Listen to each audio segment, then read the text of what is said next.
Fabio Cannavaro football ലോകം കണ്ടതിൽ വെച്ച് തന്നെ ഏറ്റവും മികച്ച സെൻട്രൽ ബാക്കുമാരിൽ ഒരാളായിരുന്നു കന്നവാരോ.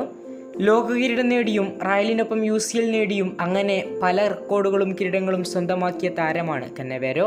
എന്നാൽ ഫാബിയോ കന്നവാരയുടെ ഫുട്ബോൾ കരിയറിനെ തന്നെ നശിപ്പിച്ച മെസ്സിയുടെ ഒരു ഗോളിൻ്റെ ചരിത്രമാണ് ഓർമ്മിപ്പിക്കപ്പെടുന്നത്.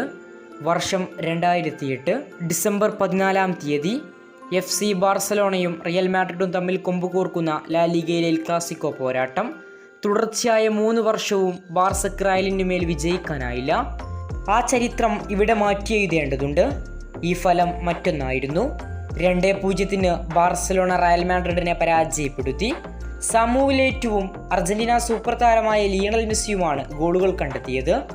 എന്നാൽ ഈ മത്സരത്തിലെ മെസ്സിയുടെ ആ ഗോളാണ് ഫാബിയോ കന്നവാരോയുടെ ഫുട്ബോൾ കരിയറിനെ തന്നെ നശിപ്പിച്ചത്. മത്സരത്തിന്റെ അധിക സമയത്ത് ലിയണൽ മെസ്സിയുടെ ഒരു മുന്നേറ്റം, ഡിഫൻഡർമാരെയും ഗോൾ കീപ്പറെയും മറികടന്ന മെസ്സി പന്ത് പോസ്റ്റിലേക്ക് ചിപ്പ് ചെയ്തു. എന്നാൽ പന്ത് പ്രതിരോധിക്കാൻ ഓടിയെത്തിയ ഫാബിയോ കന്നവാരോയുടെ വലതുകാലിന്റെ തുടയെല്ല് പോസ്റ്റിലിടിക്കുന്നു.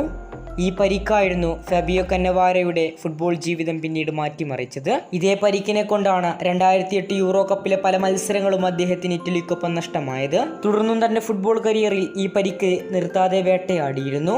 അങ്ങനെ 2010 ഫാബിയോ കന്നവാരോ ഫുട്ബോളിൽ നിന്ന് വിരമിക്കൽ പ്രഖ്യാപിച്ചു. 2008 ശേഷം നിരവധി മത്സരങ്ങൾ കളിക്കാൻ സാധിച്ചിട്ടുണ്ടെങ്കിലും പല നിർണായക മത്സരങ്ങളിലും അല്ലെങ്കിൽ പല മത്സരങ്ങളിലും അദ്ദേഹത്തിന് പരിക്കു കാരണം ബെഞ്ചിലിരിക്കേണ്ടി വന്നിരുന്നു. കൂടുതൽ ഫുട്ബോൾ വാർത്തകൾക്കും വിശേഷങ്ങൾക്കും വേണ്ടി ഇപ്പോൾ തന്നെ നമ്മുടെ ചാനൽ സബ്സ്ക്രൈബ് ചെയ്യുക.